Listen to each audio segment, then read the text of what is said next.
All right, hello everyone, and welcome to SCO's August webinar on the wide world of optometry. Thank you so much for joining us. I hope you all are staying safe and healthy. My name is Avery Cunningham. I am a Student Services and Admissions Officer here at SCO. I'm one of the admissions team members, and I'll be answering your admissions questions and participating in the admissions process as you start your application to SCO.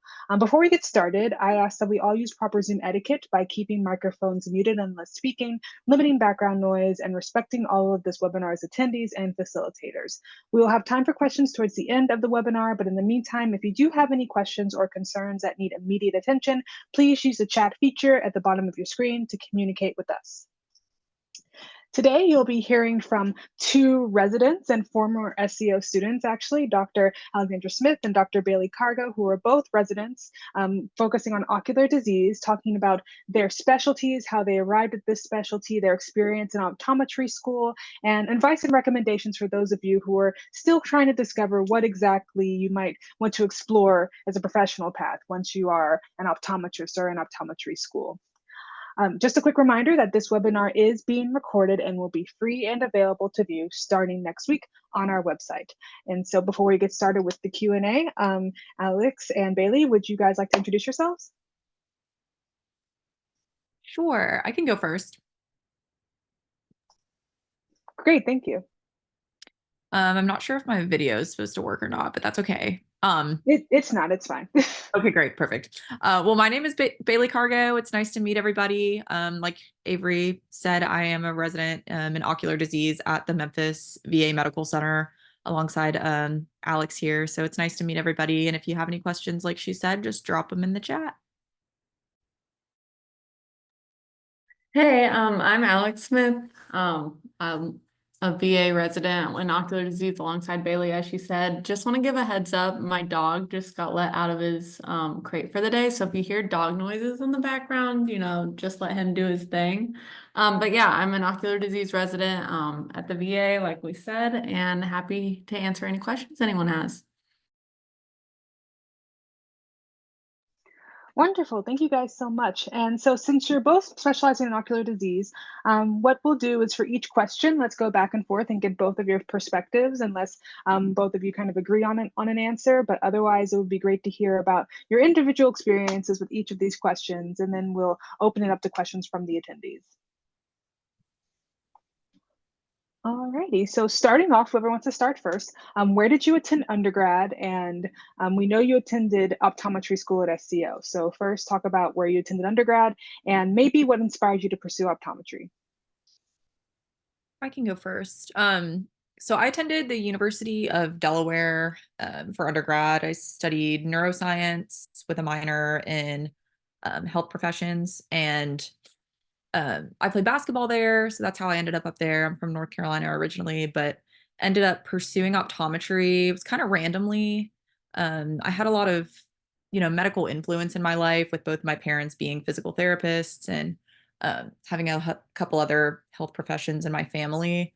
But optometry was something that I'd been exposed to since I was pretty young. I've been in glasses and contact lenses since second grade. So I've been exposed to the field for quite a while and just really thoroughly enjoyed those appointments, got to know my optometrist a lot better, kind of found out more, dove into, what all this field entailed and was just fascinated by, the depth of, medical optometry and how far it's come, how much further we have to go. And then also just like the utility of dispensing contact lenses and glasses on a daily basis and how beneficial that is for patients. So that's kind of my background.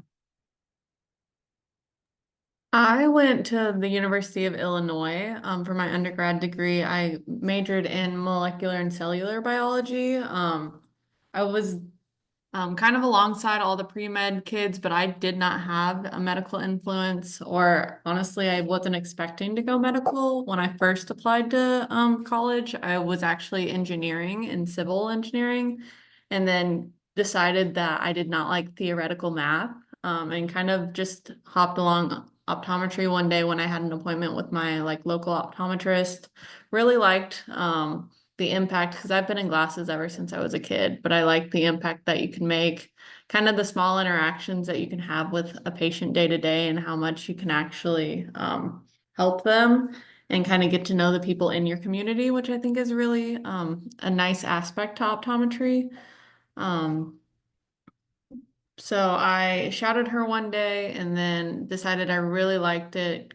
Shadowed a couple other optometrists because I think it's important to see different doctors in different modalities, seeing how everyone does things a little bit differently and seeing kind of finding your way in optometry. And I didn't really know too much about the medical side of optometry beforehand because I was just in glasses and she didn't do too much of the medical side. But now here I am. I kind of fell in love with it. And here I am doing the ocular disease residency now. So that's kind of my story. Wonderful. Thank you all so much. And next, both of you talk about your experience in optometry school, even though you both attended SCO. Talk about maybe if there are any specific kind of aspects of your experience in SCO specifically, or optometry school in general. I think SCO does a really good job of exposing you to clinical situations early on. From what I've heard based on talking to other people from other optometry schools, like you're thrown into clinic a little bit earlier, practicing certain lab skills a little bit earlier than other people are, other students, I should say. So I think that it can be a little bit overwhelming while you're in it as a student, just because it is a lot of information and it's a lot of new technical skills that you're not super familiar with, especially if you have no background in optometry, which I did not. So there were definitely times where it felt a little overwhelming. But now that I'm on the back end of it, it's truly amazing thinking back how beneficial that was, being thrown into clinic that early and getting exposed to all the things that we did and learning the lab skills that we did at the times that we did. And even if you are struggling, SEO is really, really awesome about having great clinical instructors who are there to just help you, motivate you, and do whatever they can to make sure that you're successful. So I think that was a huge key in the role that SEO played as part of my optometry journey. Yeah, just kind of to build off of that, it's nice that with SEO in general, I know some other schools throw you in um to like they'll throw you into the clinical setting.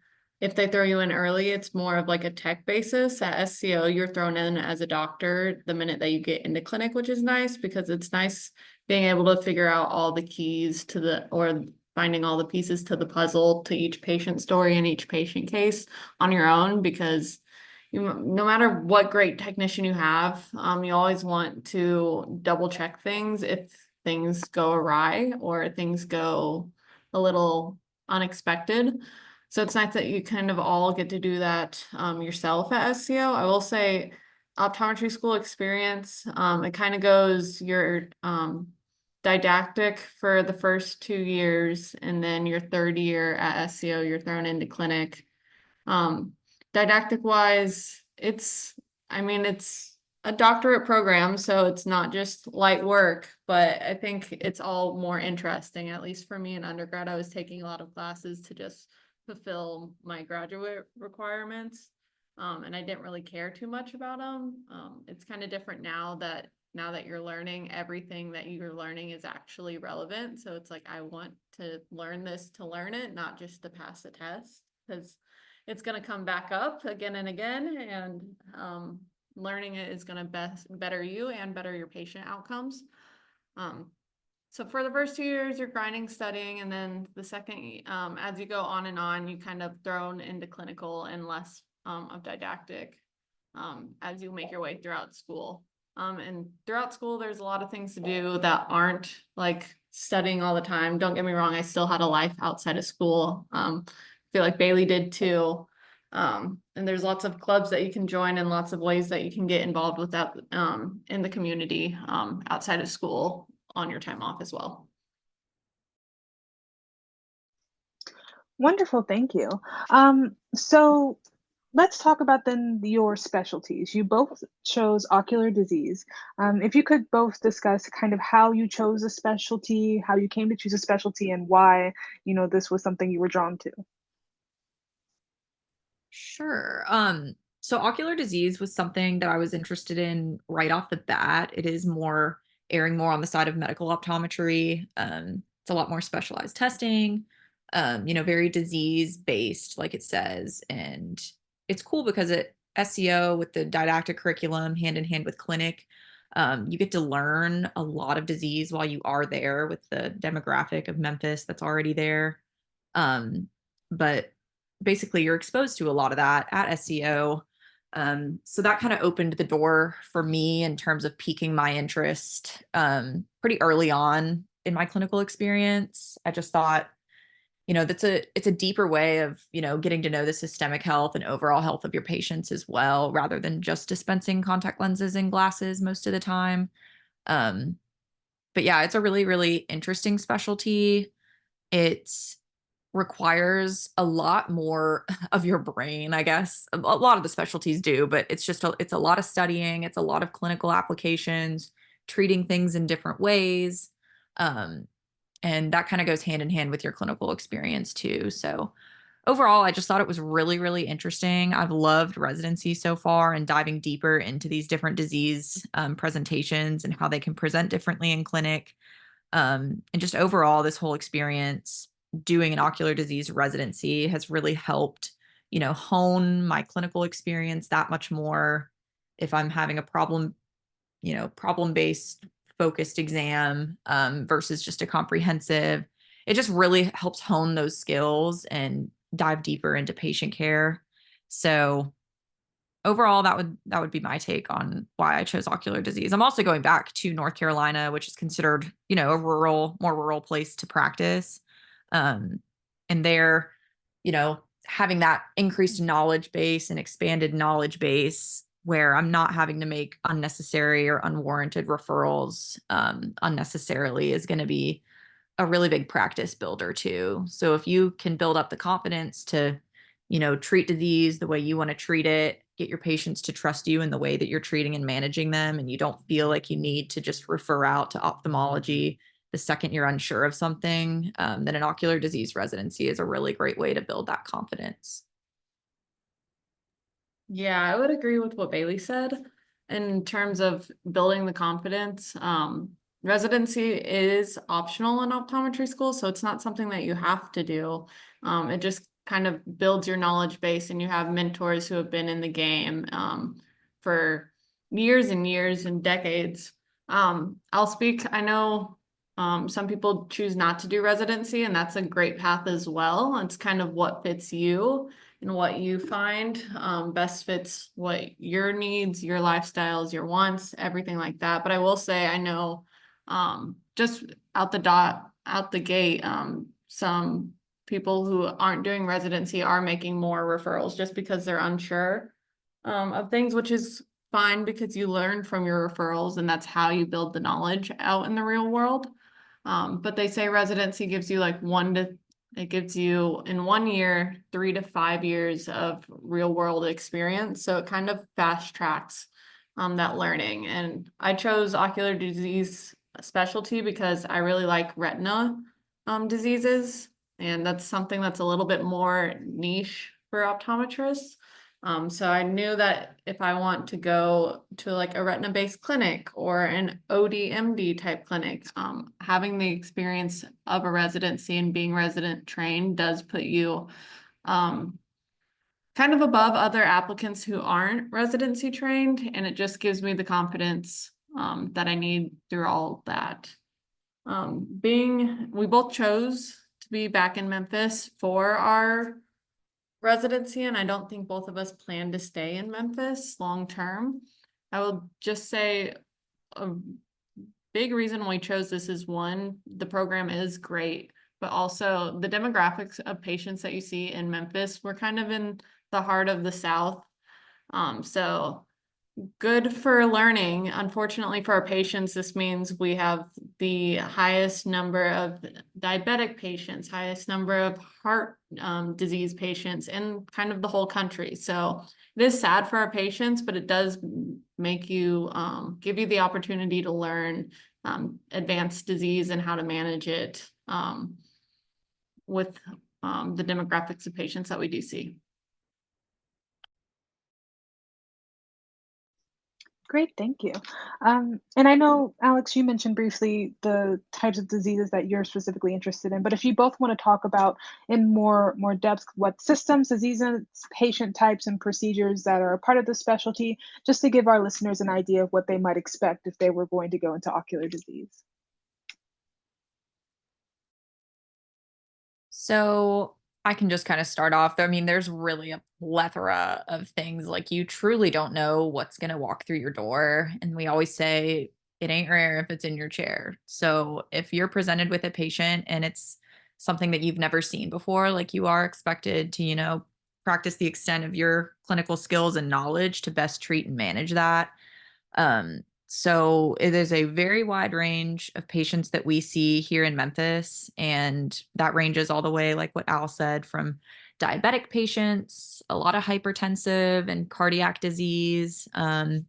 We see some, TBI and binocular vision patients. A lot of like neuro-optometry is practiced as well. I've seen a couple, double vision patients that we've had to work up already.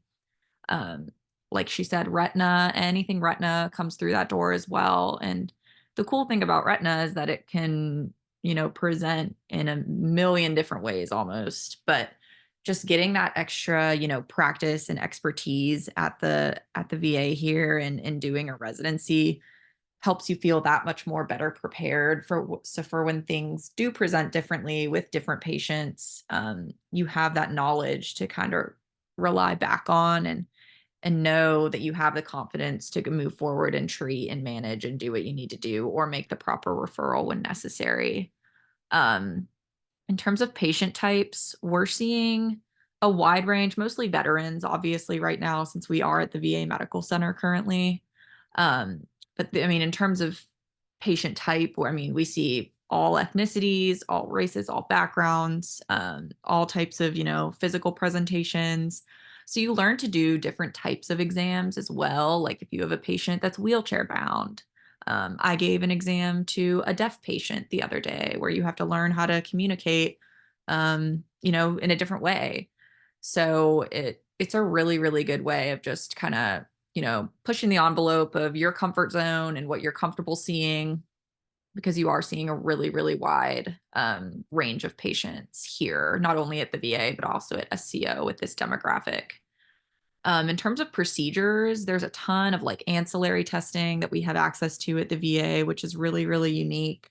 Um, a lot of optometry practices, when you get out in the real world, don't have the time, or excuse me, the resources, the money to invest in a lot of the type of special testing equipment and instruments that we have here in Memphis. So it's really, really special that we have access to some of the types of testing that we do, and some of the procedures that we're able to perform for some of these patients. So I won't get into too much of that just because I don't want to bog you down with the details that I'm sure you're not, aware of yet. But there is a lot and a lot and a lot that we can do.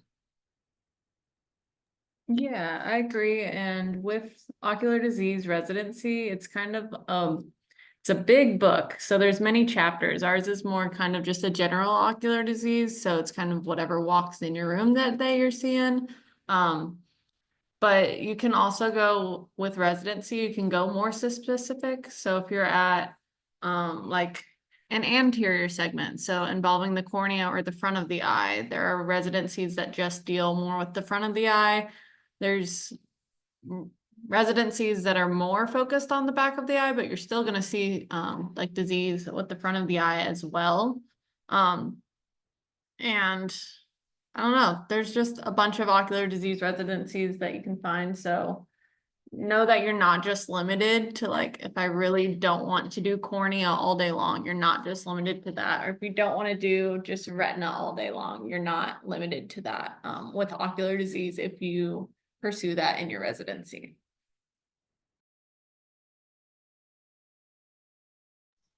Great, thank you. So we spoke a bit about the patient types that you tend to see, but what kind of relationships do you feel ODs within this specialty have with their patients, or in your opinion, or what relationships have you been able to observe between ODs and the specialty and their patients? That's a great question. And I think this does kind of vary a little bit, depending on what modality you're involved in. Um, Us being at the Memphis VA, we have kind of a unique opportunity to form relationships with those who have served our country, which is pretty cool. So we've sparked a lot of good conversations, about their service and what they've been through, and it kind of gives you an appreciation of who you're serving, but also these veterans come in and have a lot of health problems too. And some of it is, service connected, some isn't, but it gives you kind of a unique chance to, get to know the patient, not only on a personal level, but like systemically as well. It's nice because the VA, we have full access to all of their patient records. So we can, get a bigger picture, a bigger global picture of the patient's health. And um, I think practicing more medical based optometry in this way, this might just be my opinion. I feel like you tend to form, a stronger bond, stronger trust with the patient, knowing that, you know, you're doing more medical based things. There's higher stakes, their vision is at stake, and you're handling things that are really, really important and can be critical to their vision and ultimately their life with some of the diseases that you're experiencing and that you're treating. So I think it is kind of unique in the way that, the way that we treat, the way that we go about managing these patients, it's pretty cool. So in terms of the relationships that we form, that's what kind of my opinion is on that.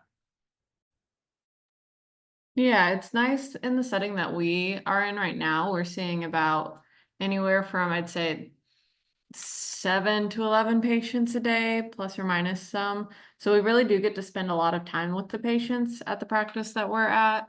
So you do get to spend the time building the relationship and the bond with the patients. I know that if you go to more of a referral-based type residency, you are spending less and less time. Some of these places you're seeing 30 to 60 patients a day.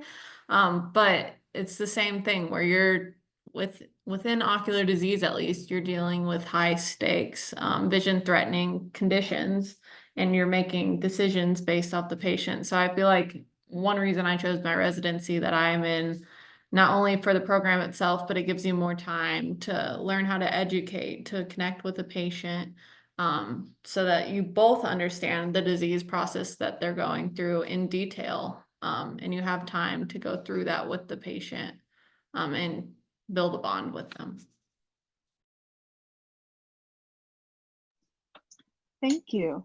And maybe some personal experiences of how often do you feel patients surprise you, or how frequently have you come across something you're unfamiliar with? I know you mentioned that it really runs the gamut within this specialty, but maybe any personal experiences you'd be comfortable sharing? Every day you come across things. Sorry to cut in, Bailey, but I was just No, like you're gonna go for it. every day. Multiple patients a day, especially right now with all these patients who have so many disease processes going on.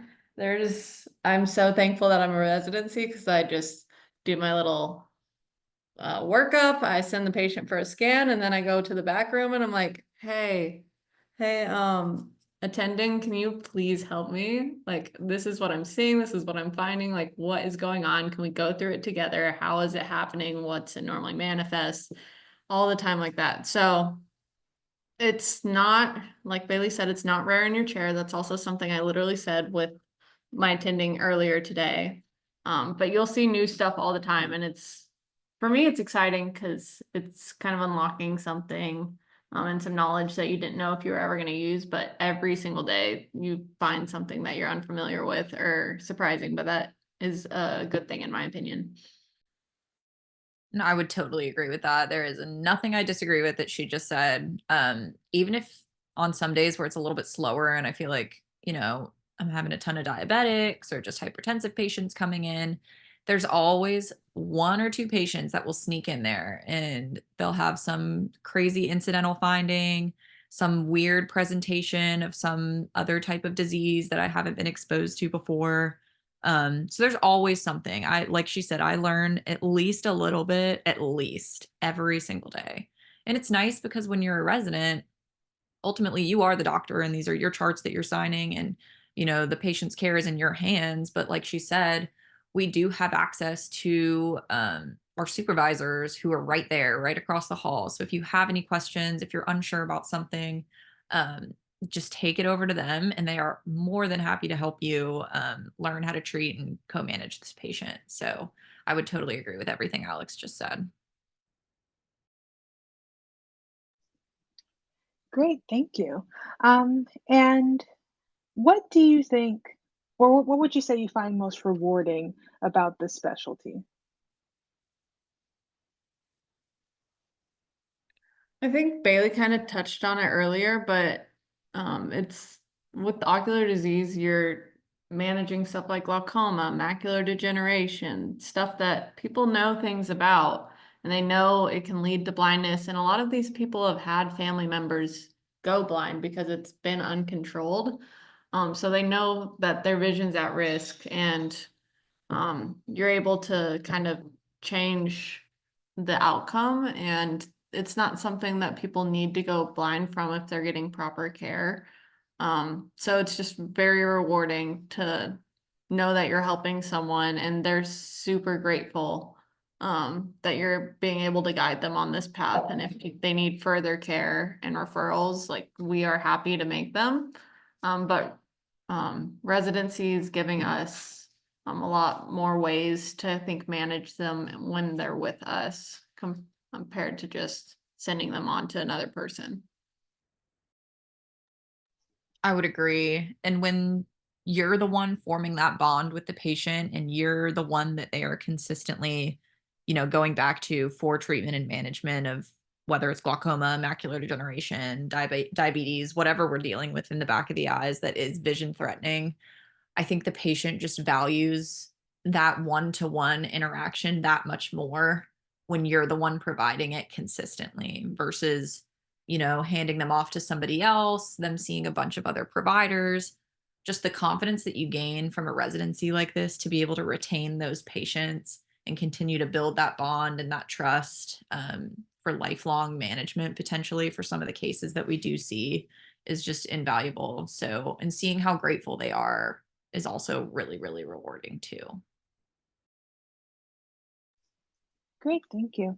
And skipping ahead a little bit, even though you're both in residency, so you're still going through this aspect of your training and your education as optometrist.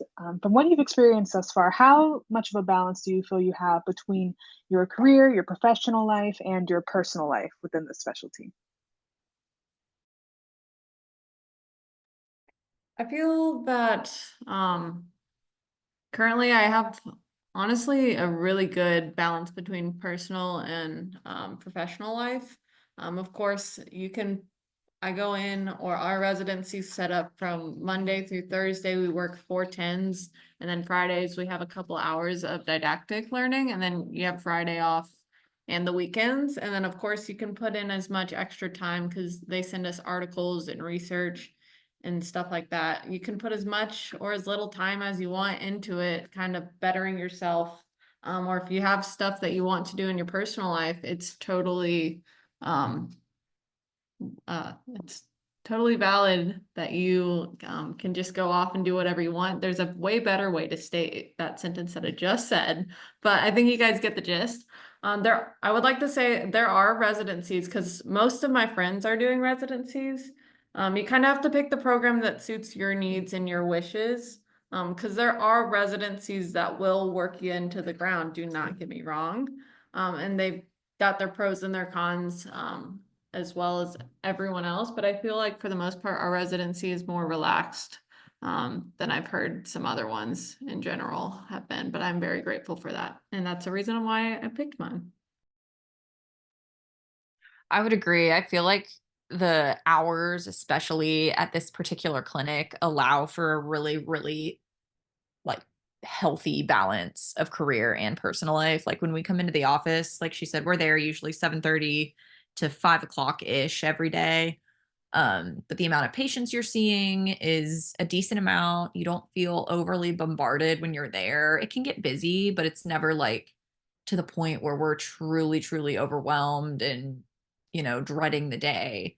So when you're at work and you're focused and doing your thing. But like she said, like, I mean, you're home at a reasonable hour most days if you're not there charting too late, and you're able to just turn off your brain and do what you want to do pretty much any time after lecture on Fridays through the rest of the weekend. So I feel like career and personal life balance hasn't been too big of a challenge here in residency. I think in optometry school, it was a little bit different just because the, hours that you're putting in studying were a lot more heavily weighted then rather than now. Um, but yeah, just something to think about. I think there definitely is a lot of work that you put in optometry school, but choosing your residency and what kind of suits your lifestyle the best is something that you kind of have to navigate yourself. Great, thank you. And looking towards the future, and those who are maybe thinking about their careers 4, 5, 6, 7, 8 years from now, how do you see this specialty impacting optometry as a whole, or continuing to impact optometry as a whole?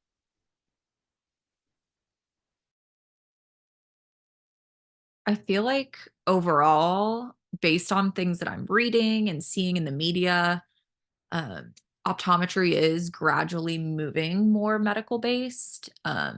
Insurance companies are changing, compensation is changing for different insurance plans, specifically eye insurance. Um, and scope is expanding a lot as well too in optometry. So in terms of lasers and just different procedures that optometrists are starting to be able to do in different states. I think a lot of optometry is starting to see this shift toward a more medical based mode of practice.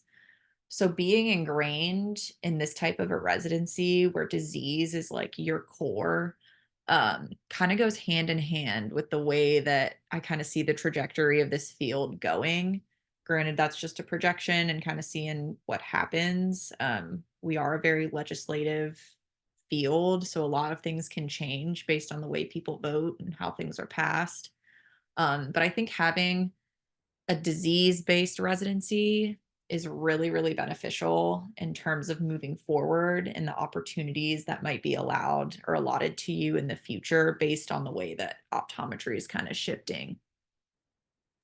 Yeah, I would agree, especially with the aging population that we have. You're just going to see more and more medical. Even if you don't intend to do medical exams and you just intend to do like refracting all day, you still are going to have a diabetic patient who you can't get a good prescription because the back of their eye has retinopathy or stuff like that. So you can plan to go into this and only do refracting, which I don't feel like many people do nowadays. Of course, when I thought I was signing up for optometry, that's all I knew. And then I discovered so much more and I loved it. But you're gonna have things show up in your chair because you're signed up to be an eye doctor. So knowing disease, and at least knowing what to do, as a baseline is kind of expected, and I think it's going to be more and more expected as the years go on, um, in this specialty.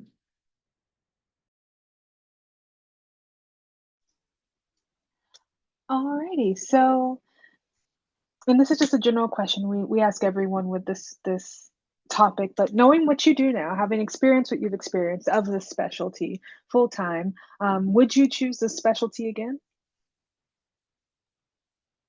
I definitely would. And I can probably speak for Al too. I don't want to speak for her, but I totally would choose the specialty again.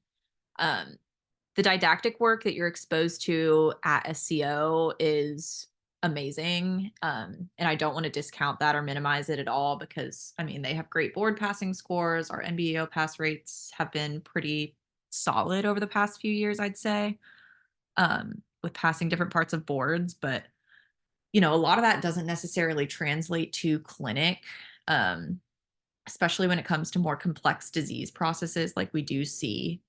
So I would personally would 100% choose this specialty again, because just gaining more and more exposure to the different ways that these different diseases can present themselves has only made my confidence grow over the past few months that I've started this residency. Like, you feel good leaving optometry school, you're graduated, you know all the things. Um, but it really, really does come down to experience. And I mean, you're only in clinic for about 2.5 years during school. And while that does seem like a significant amount of time, like, there's just nothing that can replace the experience that that residency provides. And like Al said, I mean, 1 year of residency projects you almost like 3 to 5 years into regular practice when you come out. So I just think it's invaluable. And disease specifically is just something that not everybody has a chance to be exposed to, depending on where you do go to school. So I think it's really, really important to have that as a foundation. And I would 100% choose this specialty again. Yeah, I agree. I think it's important to find which specialty you resonate with.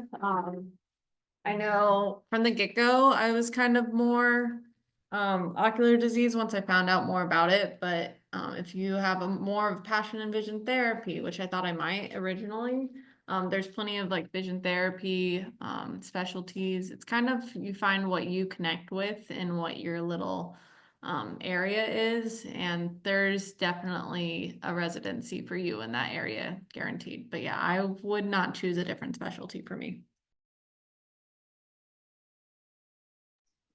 Great, thank you. And finally, would you personally recommend that students pursue a residency after optometry school? Or maybe a better version of that question, what manner of student do you think would be best for a residency, depending on what their professional goals might be? I feel like I have kind of a unique situation and a unique perspective on this, in that I personally was never planning on pursuing residency. Like, if you would ask me give me any year of optometry school if I was going to be pursuing a residency, I was a hard no, just because it didn't align with some of the goals that I had. But I think if you are interested in pursuing, more of the medical side of optometry, it's always going to be beneficial to you. If you are interested in pursuing any type of academic type setting, if you think you want to teach eventually, be involved with students, a lot of times having a residency gives you that little push that you need to be in a more, competitive candidate in that type of process.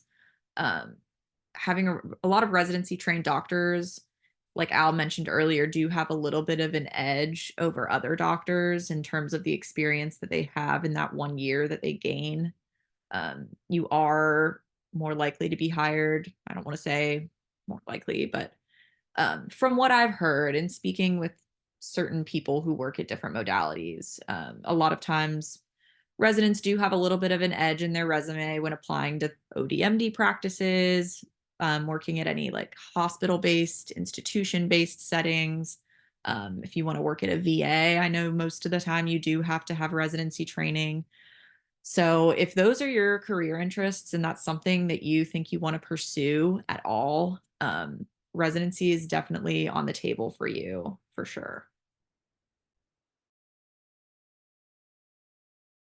Yeah, I concur with what Bailey said. I would say she's probably the better of the two of us to speak on that, because I've been one who's kind of been dead set on residency since year one, where she had that unique circumstance. I will say I do know plenty of people who aren't doing residency, and they are super happy. And they are really glad that they didn't do residency. But for me, the benefits outweighed, or the pros outweighed the cons. You are getting paid still. It's definitely a pay cut compared to the real life OD salary. But it's just for 1 year. And the thing that I always told myself was, if I want to go back to do a residency, it's going to be way harder to go out into the real world, make all that money, and then go back and take that pay cut to do a residency. You're definitely giving yourself that edge with all the knowledge and all the experience, and just working with these great doctors and mentors who are really big names in the field for good reason. But But yeah, obviously we're I'm definitely about biased, and Bailey, I think, has now become biased that residency is a great option after school. Thank you so much for answering our pre-written questions. But now we're going to go ahead and turn it over to questions from our attendees. So all of those listening, if you have any questions, please feel free to drop them either in the chat or the Q&A feature. And I do believe we already have one question from Lauren asking if either of you have any experience with vision therapy. And I suppose any opinions you all have on that specialty. Yeah, so I got into optometry school thinking vision therapy was kind of the route that I would go down because my hometown doctor did vision therapy. No matter where you go, you're going to get the experience in the vision therapy clinic, definitely throughout, and you're going to take vision therapy courses throughout school. So you'll definitely get that experience. And if it's something that you find that you're passionate about, because you really are changing lives with vision therapy too. And I've seen it firsthand, but there's residencies in vision therapy if you want to get a more complex, in-depth mentorship and understanding of that. But yeah, vision therapy's there. It's just not for me. But I do appreciate everything it has done for me, and I probably wouldn't be into optometry school if I wouldn't have had that experience with it. Yeah, like Al said, you do get that exposure in school. We also offer, or SCO also offers, a couple unique vision therapy specific externship sites. So when you are choosing your clinical rotations during your 4th year of optometry school, you do have the opportunity to kind of dig into that niche a little bit more if that's something that you are interested in. All right, thank you. I'm not seeing any, but any other questions, either for Bailey or Alex about their residency, about their specialty, about their experience at optometry school, anything like that? Any other questions? Well, I guess real quickly, if while we're waiting to see if either of you want to say what drew you to SEO?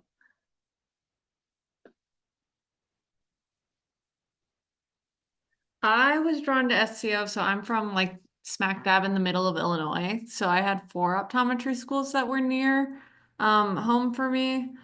So I could, well, technically it's 5 now, but when I was applying, really it was ICO in Chicago, UMSL, St. Louis, Indiana, or SCO. And honestly, when it came down to it, I was between ICO and SCO, mainly because I wanted an optometry sole school, just because school's expensive. So I want every penny that I have to go to optometry. And then SCO has a blocked-based midterm schedule. So for me, it allowed me to know when I was going to be stressed out in school versus when I was going to have the free time to say, hey, friends and family, you can come visit. Whereas I know some other schools have like midterms or a midterm test every like 3 days. And I just found that the SCO block schedule kind of really fit my personal study schedule and the way that I learn best, as well as they've got really good, there's a lot of states that have like different programs to help pay for tuition and scholarship opportunities. So it kind of made the most sense for me based on kind of lifestyle and tuition wise to go to SCO. And the clinic itself it's ginormous for an eye school clinic, and the demographic of patients that you see in Memphis, unfortunately, you're in the heart of the South, so they are heavily diseased, which, like I said earlier, it's unfortunate for the patients, but you just do learn at such a high level because of all that these patients are going through, and you can't really get that anywhere else. So those were my selling points. I'd agree with most of those too, especially the demographics one. Seeing such a heavily diseased population was something that did draw me in here as well. Um, Honestly, proximity to my my original residence was one. Two, I was between here and UAB. But here, SCO just kind of took the cake in terms of, the clinical experience that they provided with the facilities, the coordinators as well, and the doctors that we worked with. I feel like on my interviews, I just bonded with pretty much every staff member I came into contact with almost immediately, which was something that didn't resonate as well with other interview places. So that was pretty unique to me. I liked the kind of family type culture that we have at the school. There's never a face you won't recognize. Everybody's super friendly. And at the end of the day, I loved that SEO kind of garnered this environment of supporting each other. It wasn't overly cutthroat, medical school. We're all trying to beat each other to get to the top type of environment. It was very supportive, and people are more than willing to, share notes or study together and do what you need to do to help others be successful, which was an environment that I knew that I would thrive in a little bit better than some other schools may have. So that was a major selling point for me, honestly. The cost of living is relatively cheap in Memphis too, which is another factor to consider if finances are closer to the top of your priority list. Um, and yeah, I think that's it. Our board scores too were a pretty big draw for me as well. SEO has remained a contender and one of the top, you know, board passage rates in the country and has been up there for a solid amount of time. So, and I know things fluctuate year to year and COVID happened and whatever, but I mean, I think our curriculum and our didactic, preparation that the clinicians all offer and that each class offers has been really, really solid in preparing you to pass those boards. So that's my take. Wonderful. Well, I'm not seeing any other questions, so I believe that this brings us to the end of our webinar. I know we've covered a lot of information this evening, and I hope that this has all been of great assistance to you all as you start on your optometric journey. Our next webinar will be a discussion on how to master the SEO admissions interview, the interview process, who you'll be speaking to, the kind of ways you can prepare, and our VP of Student Services will be discussing all of the ins and outs of what it means to interview here at SCO. If you haven't done so already, I invite you all to request more information by signing up for our inquiry form. You'll receive a personal advisor and a personal brochure with information relevant to your goals and experiences. Thank you so much to Alex and Bailey for sharing of your time and your experiences, and a special thank you to all of our attendees who have joined us. We hope you all will be tuning in for the next webinar in September, but in the meantime, have a great rest of your week and take care. Thanks, Avery.